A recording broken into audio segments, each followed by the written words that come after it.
Magko-cooking adventure na naman tayo.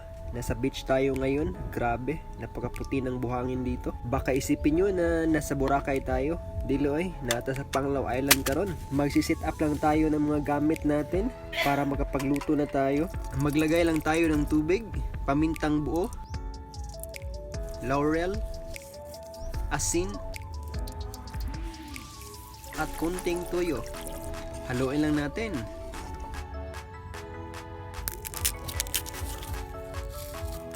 At maglagay naman ako ng bawang, syempre.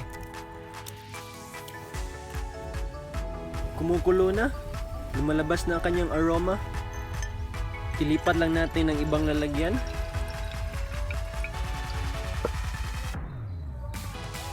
Tapos na at mag-marinate na tayo.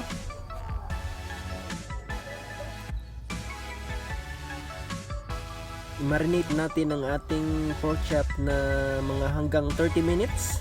Ang ganda naman ng ating takip. Isunod naman natin ang itlog na jumbo. Kapag malaki ang isang itlog, dalawa ang kanyang egg yolk or kulay yellow.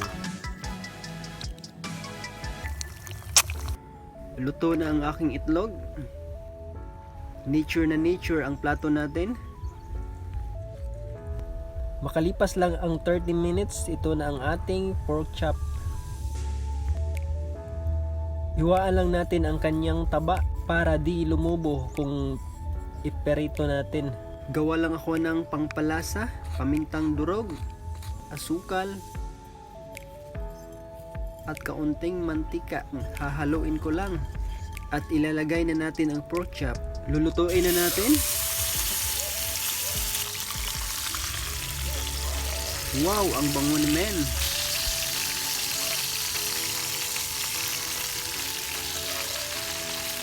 Ahong nabantayan niya, libating yung kagutom. Anong oras na kaya ngayon?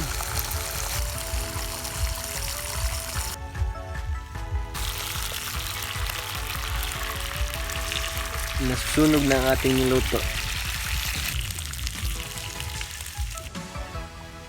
Ayan, luto ng ating mga pagkain.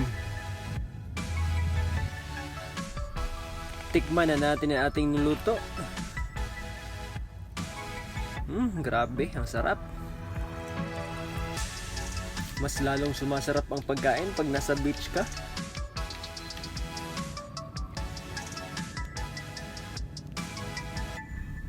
Ang peaceful ng lugar ko, nakaka-relax, nakakawala ng stress. Thank you for watching. Huwag niyo pong kalimutang mag-comment at mag-subscribe.